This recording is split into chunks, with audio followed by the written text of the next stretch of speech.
Hello, everybody. My name is Sister Eleanor. I'm a member of the Teo community of Interfaith Franciscans, and I'd like to welcome you today on about my talk on Chiara Alfreduccio. And you might say, who is that? That is St. Clare of Assisi. That is her actual God-given name. So we're going to have a series of talks every Tuesday at this time, 3 p.m. Eastern Standard, 8 p.m. GMT, about St. Clare of Assisi's spirituality. And today I'm going to give you a little introduction into St. Clare. We all know about St. Francis of Assisi. We all know about him and know about him fairly well, even though there's a lot more that we can learn about him. And we know a little bit about St. Clare, but we don't know a lot about St. Clare because she's really kind of taken a back seat to Francis. And obviously it makes sense because she is kind of the co-foundress of the Franciscan order. We all know that Francis founded two main orders, and he also helped with her order, but he founded the Franciscan, the Friars Minor, and he founded the third order, which was the order, the secular order, or I think it's called the Brothers and Sisters of Penance, if I'm not mistaken. And then her order years ago was the Poor Ladies, eventually became known as the Poor Clares, which was a strictly contemplative female order. So let's delve a little bit into Clare. But I also want to say, I'm jumping around a little bit, but I also want to say that every week we'll touch on a different aspect of her spirituality. And we'll incorporate some music into our time, some of her own poetry, and maybe some other poetry regarding Clare and what she believed in, and also some aspects of her spirituality. Just to let you know right off the bat that Clare had several different really big hallmarks about her spirituality. First of all, she believed in mortification. And what that means is subjugating the bodily senses in order to elevate the spirit. So she might deprive herself of food, of fasting. She might fast and do various things like that in order to discipline herself so that her spirit would be stronger. And that was really the thinking of the day. The other thing that she was, of course, she was about quite a bit is penance. Wanting to make sacrifices to actually appease God for all the people in the world that sinned and did everything that was bad so she was trying to make up a lot for all the rest of us who weren't so good as she was. The other thing that she was into was love of the Eucharist. Remember, she was Catholic, and she saw the body and blood of Christ in the Eucharist as truly the body and blood of Christ, soul and divinity, the complete Christ in the Eucharist. And she saw the love of God that poured out from the Eucharist. She saw it as an extension of love to all people, and she saw all people unified in the Eucharist.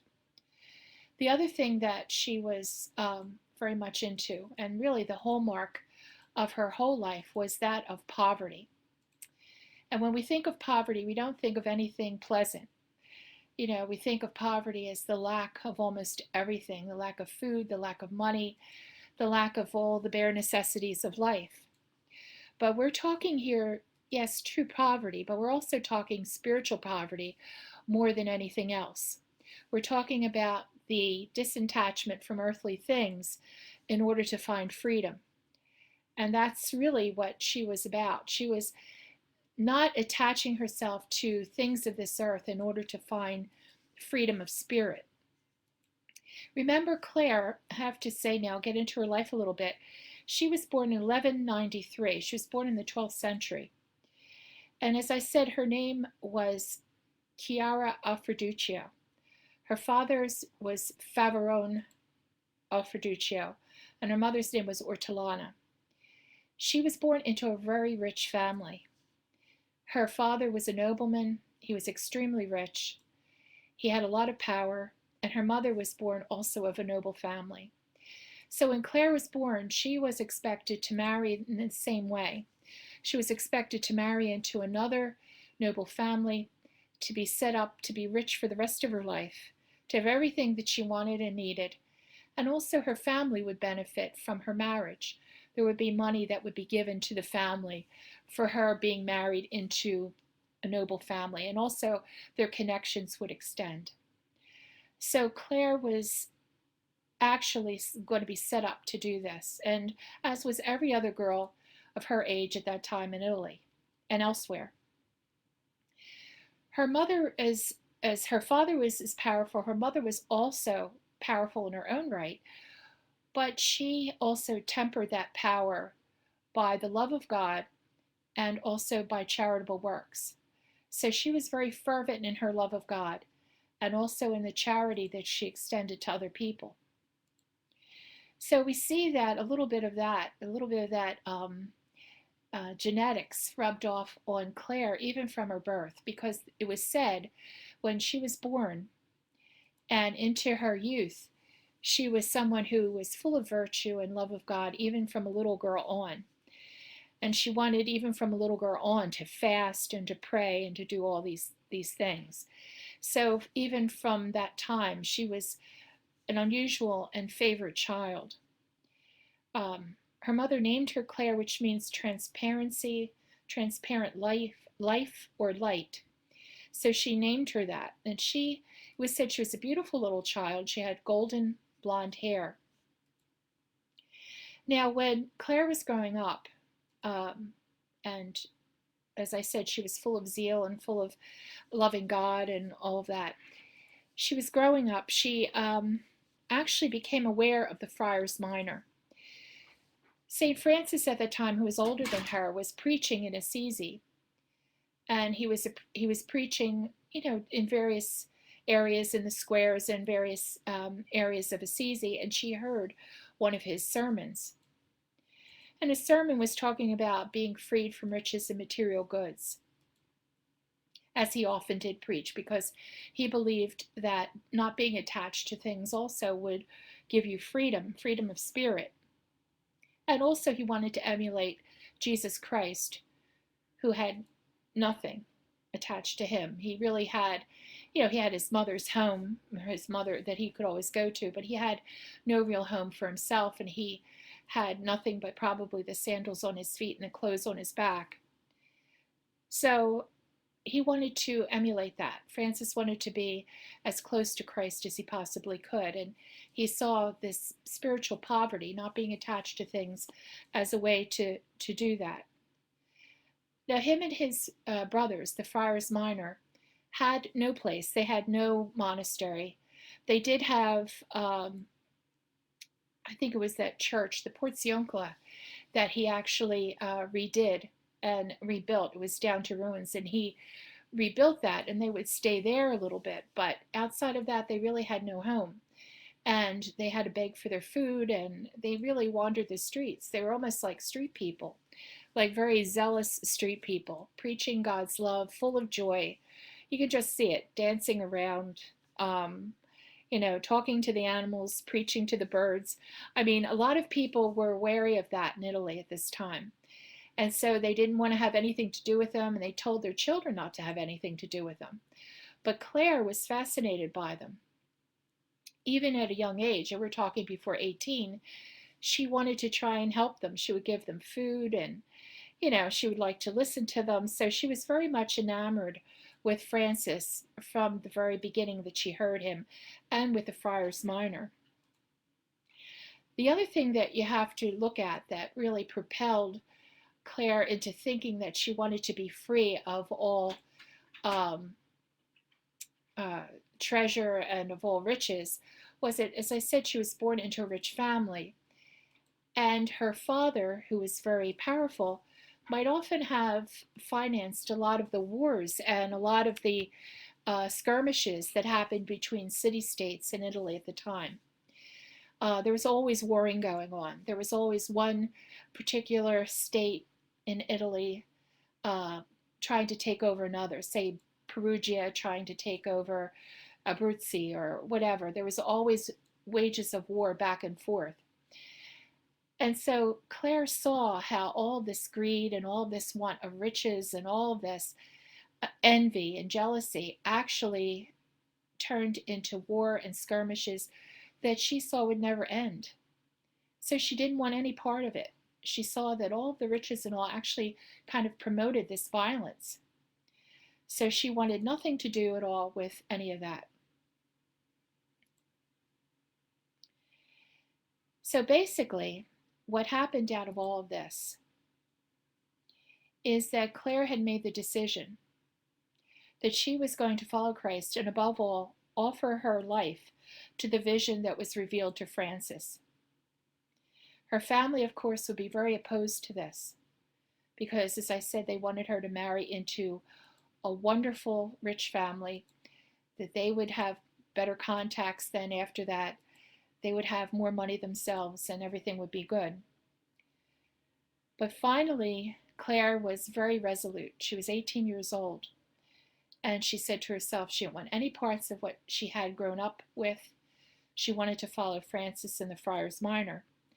So she ran away from her home on March 18th, 1212. And that was Palm Sunday. And that marked the start of her great adventure. She overcame all kinds of obstacles. She went in the middle of the night to the chapel of the Porciuncolo, where she was received by Francis and the Friars Minor, and they were all waiting for her there. And she consecrated herself to the Lord through the hands of Francis of Assisi. Because of security reasons, she was transferred to a nearby Benedictine convent, where she was actually left there for a period of time. And then she was transferred after that to another Benedictine convent because, of course, her father and her brothers and her uncles, I believe, were trying to look for her and to find her, to drag her back to the home.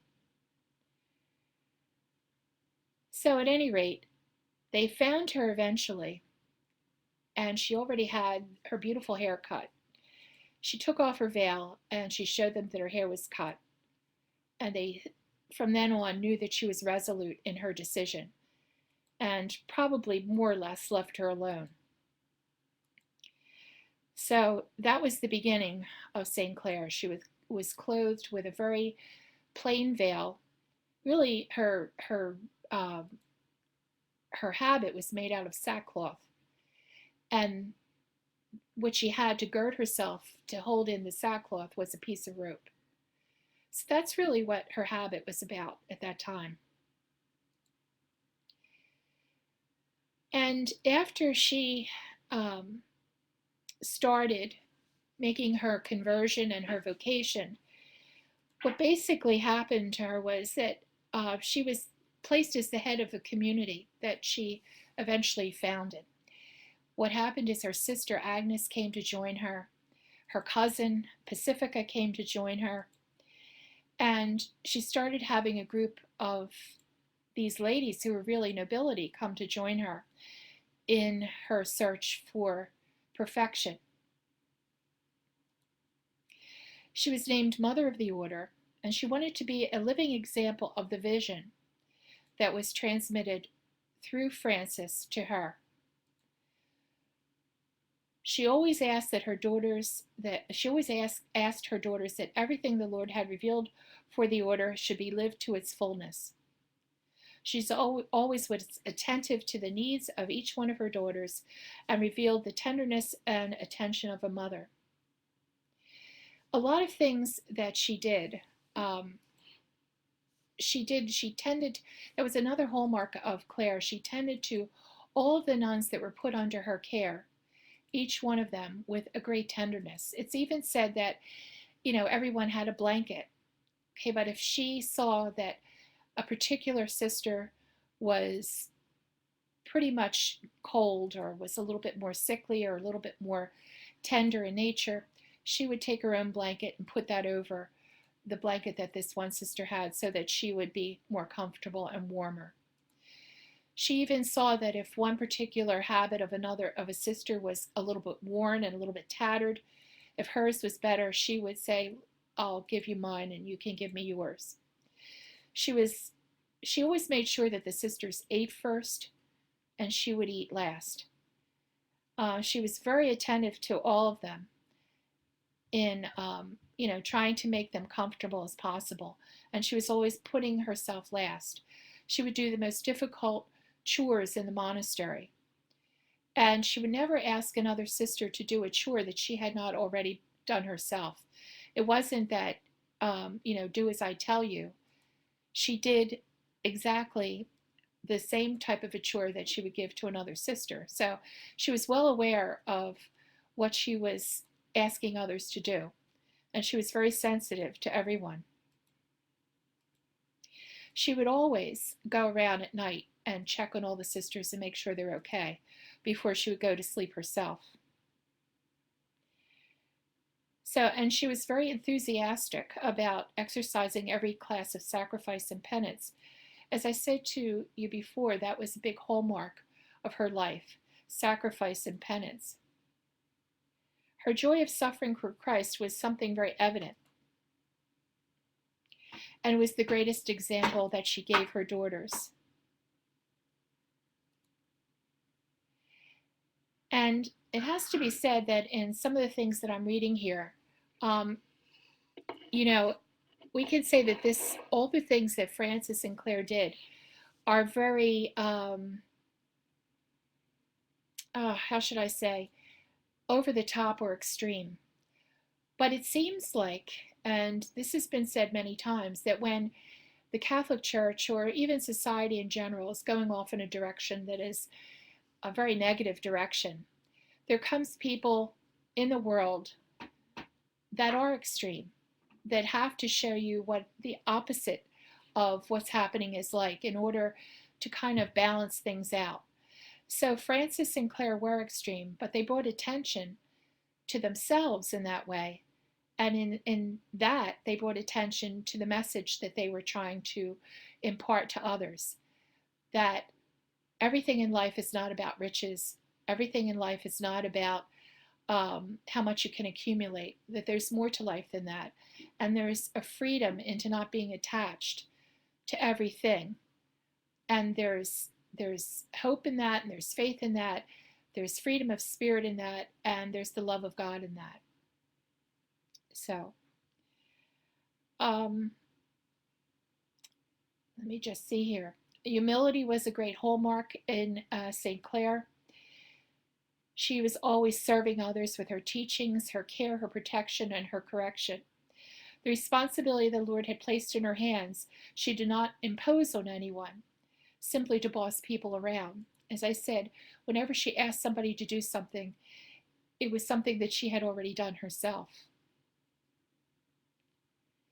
She would even seek to wash the feet of those who would arrive from begging for food outside. She would wash the sick. There was not one job that she would reject in the monastery, and she did everything with supreme love and humility. As I said, for St. Clare, poverty was the path where she could attain more perfectly that union with Christ. She felt that the love for poverty was born from the vision of Christ, who was poor. Christ the Redeemer and King of the world, who was born in a manger. He who is king nonetheless did not have anything, nor did he demand anything earthly for himself. So the life of St. Clare was a constant battle to remove herself from everything that kept her apart from love. And she equated love with Jesus Christ. Jesus Christ to her was love. So anything that kept her apart from love, she had to get rid of it.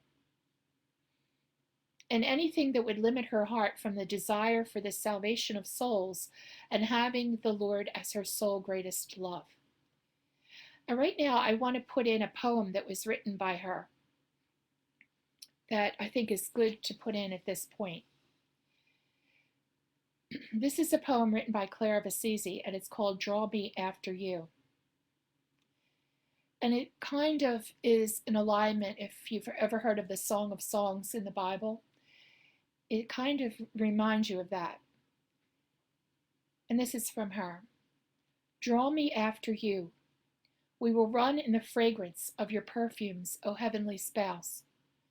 I will run and not tire until you bring me into the wine cellar, until your left hand is under my head, and your right hand will embrace me happily, and you will kiss me with the happiest kiss of your mouth.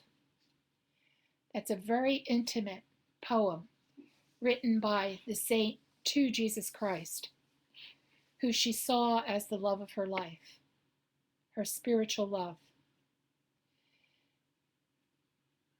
So I just want to continue then. It's a very interesting poem that she's written, and it's a beautiful poem. And we can delve into that further, but right now we're just going to go on and tell you a little bit more about Clare. As I said, one of the things that she was interested in is the mortification of the body. Under her tunic, she would wear a piece of either pig or horse leather that was real itchy. A lot of saints did that at the time to even give themselves more trials and tribulations, like they didn't have enough already, but they wanted to do more. And that was the thinking of the time. Right now, the thinking of the time is for us to joyfully endure whatever comes into our lives that are not things that are so happy. But at that time, not only did they try to do that, but they tried to give themselves more sufferings. Now, I have to say I don't necessarily agree with that, but this is the thinking of the time, and this made her a saint. So who am I to disagree, really? Her bed was made of vine shoots that were covered with hay.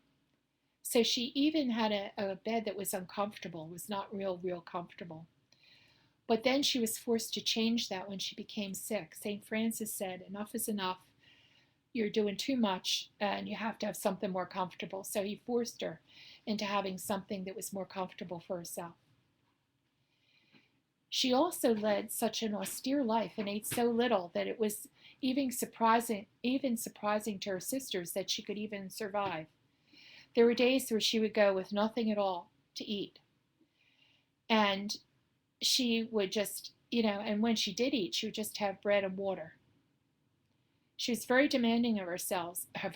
And also, as I said, there was times when the sisters didn't even have hardly anything to eat at all. So she would fast, yes, out of mortification, but she'd also fast out of necessity so that they would have enough to eat. But she did so much that, again, Francis asked the bishop to intervene and order her to at least have a daily piece of bread that was no smaller than 1.5 ounces. So she was forced to eat something under obedience to the bishop. Another great love of hers was prayer. And prayer was the fountain and spring of all graces for her and for the entire world.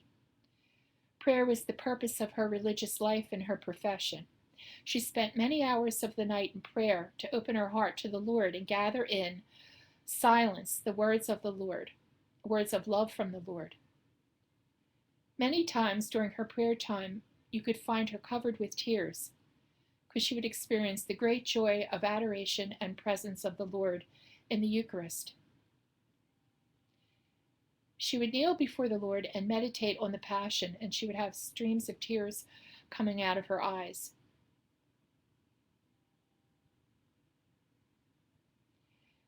So at times even the sisters would see her coming out of the chapel, and her face would be almost aglow with this happiness and this surreal glow from her time being spent in prayer.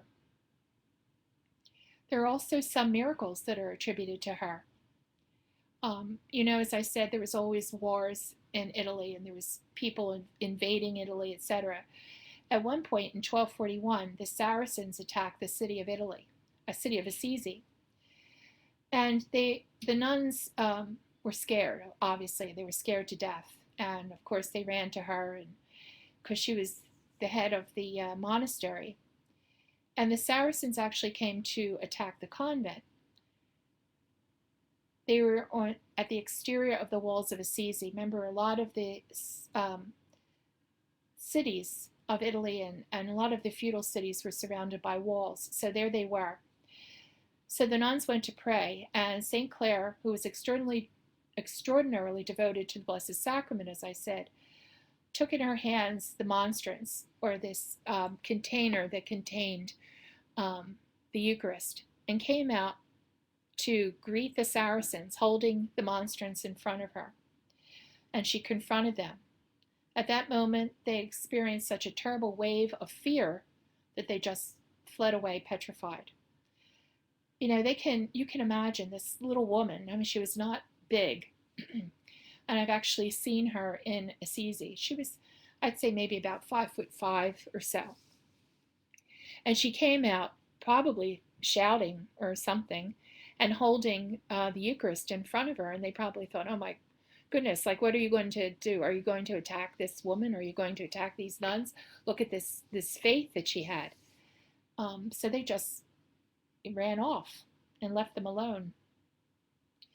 Another occasion, the enemies were trying to attack Assisi and to destroy it, and St. Clare and her sisters prayed before the Blessed Sacrament, and the attackers withdrew without even knowing why they left. The other thing that happened with her is also multiplication of bread, like it happened with Jesus Christ on the hill when he was preaching. When he multiplied the bread and the fish, they only had a loaf of bread. And there was 50 sisters at the time in St. Clare. So what she did is she took the bread and halved it and gave half of the bread to the friars minor and kept half for her sisters and herself. And everybody ate to their full. So all 50 of them ate and were just totally full, and everything was fine. And another time, the Pope visited the convent, and St. Clare had invited the Holy Father to eat. The Pope did not accept. As a result, she asked him to bless the breads that were there. At the time, they had more than one, and so that they would have that as a remembrance. But the Pope responded to Clare, "It is you that I want to bless the bread, not myself." Of course, she protested, and then he made her, under a vow of obedience, to go and bless the bread. And immediately, when she blessed the bread, there was crosses that came over, engraved in each of the breads. And so that's another time. So another thing I have to talk about near the end of her life is she was sick for 27 years in the convent of San Damiano. That's where her monastery eventually was, San Damiano. And they said that she withstood all the sufferings of her sickness with heroic patience. From her bed, she would do embroidery, sewing, and she prayed. And the Holy Father visited her twice. And his comment was, "I wish I had so little need to be forgiven as this little nun has." Francis had died already before she died. And 3 of the saints' favorite disciples, Friar Junipero, Friar Angel, and Friar Leon, read to St. Clare the Passion of Christ when she was in her death agony. The saint repeated, "Ever since I dedicated myself to think about and meditate on the passion and death of our Lord Jesus Christ, all the pains and sufferings that I have no longer discouraged me, but rather consoled me." She was very much attached to the Passion of Christ. And on August 10th of 1253, at the age of 60, her 41st year of being a religious, 2 days after her rule was approved by the Pope, and she fought long and hard to have poverty as the hallmark of her rule, she went to heaven to receive her reward. In her hands was the blessed rule for which she gave her life. And I do believe that the area in Italy where she's still laid out in the convent there, she's in a glass sarcophagus, and I believe she still has that rule in her hand because she fought so long and hard for that, to have what she termed Lady Poverty, Blessed Poverty, to be the hallmark of her order, for her order not to be attached to anything.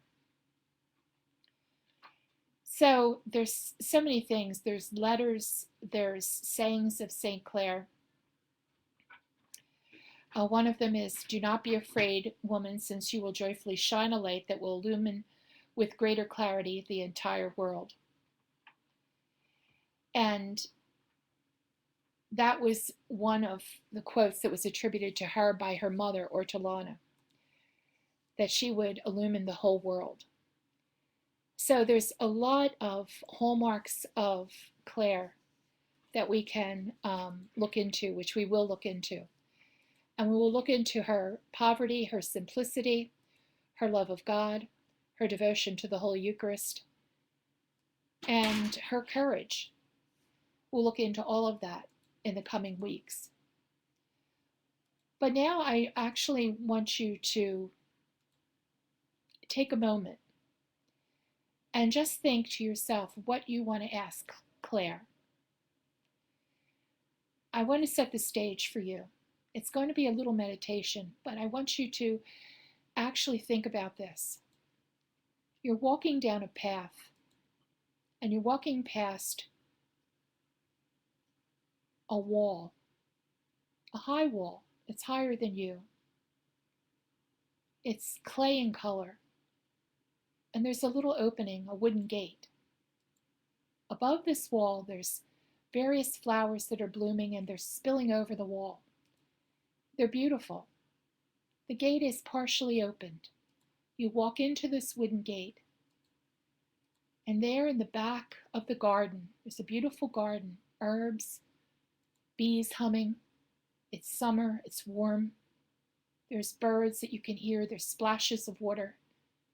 And in the back of this garden, there's a little portico of shade and a table and 2 chairs. A rough-hewn table and a rough-hewn chair sitting there waiting for you. And there's a little nun sitting in the chair. She's dressed in sackcloth. She has a black veil on her head, and she has a beautiful smile on her lips. She stands up as you enter, and she beckons you to sit down. Before you, she has a little refreshment. She has a little bit of bread, some cheese, a little dish of olive oil with fragrant herbs, and yes, a glass of wine ready for you. For herself, she has the same, but she has a glass of water, of cool, cold water, in an earthen cup. She beckons you to sit down across from her, and she looks at you with a surreal smile. And you look into her eyes, which are blue and like pools of water. She looks at you intently, and she takes your hand in both of her hands and asks you, "What is it that you want me to tell you? What is it that you want me to tell you about myself that will help you on your journey? What do you want to know of me? What example can I give you that will help you to understand what it is that I'm all about, and in turn help you to understand what it is that you're all about?" She doesn't ask for an answer. She just asks you to linger there with her for a while. And she sees each of us one at a time and asks us the same question. She asks us to ponder what it is that made her who she was. And she asks if there's anything about her that can influence your life and help you to see more clearly who you are. Remember, Clare is always about showing her sisters how to live, being an example, helping them, being a mother to them. And she wants to be a mother through this, through these talks to all of us. So just stay there with her for a while and realize that she wants to help you in your journey and in your search, just as she helped her sisters in their individual journeys and in their individual searches. So go back and think about this in the next week or so. And think about this during the whole time that we are presenting these talks. What is it about Clare that inspires you or you want to have inspire you? What is it about her that you can take into your life and make it your own? What is it about her that is intriguing? What do you want to know that you don't know? How do you want her to teach you and lead you? How do you want her to be a mother to you? So we praise God for the blessings that she's given us, for being able to be with her and to see her, for being able to be inspired by her. And in the future, we'll have a lot more. We'll delve into things much more than we are now. But this is just a little for today. So you leave refreshed from your presence with her. You leave refreshed from the little meal she's provided for you. For it was much more than the meal. It was actually an impartation of her goodness and of her motherly love that has fed you and has filled you up. And for the final thing that I have for you is a blessing. And it's a blessing that she gave to Agnes of Prague, who was one of her sisters. And it goes, "What you hold may you always hold. What you do may you always do and never abandon, but with swift pace, light step, and unswerving feet, so that even your steps stir up no dust. Go forward securely, joyfully, and swiftly on the path of prudent happiness, believing nothing, agreeing with nothing which would dissuade you from this resolution, or which would place a stumbling block for you on the way, so that you might offer your vows and your truths to the Most High in the pursuit of that perfection to which the Spirit of the Lord has called you and has called each and every one of us." So that's pretty much it. I do have one last thing music that I want to play, and it is like kind of on an upbeat note, and maybe it's too upbeat. I don't know. But it actually sums up the way Claire was and how she felt about her Lord. So let's leave with this.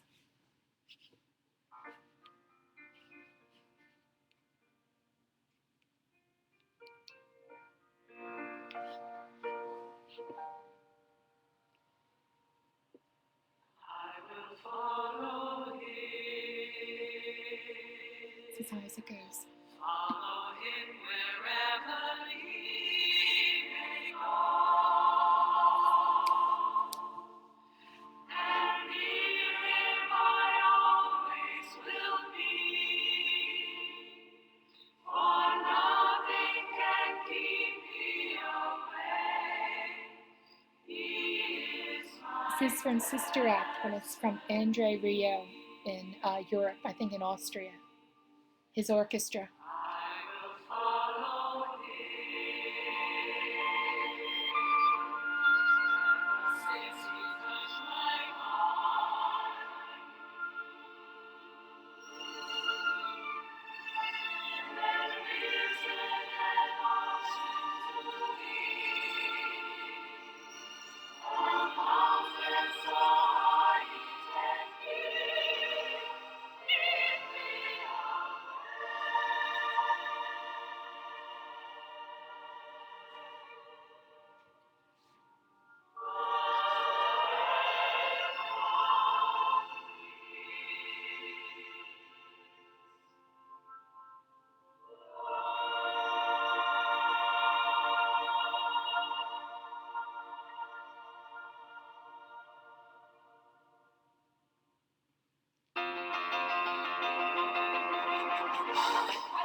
That's all I can say. That sums up how Claire felt about our Lord.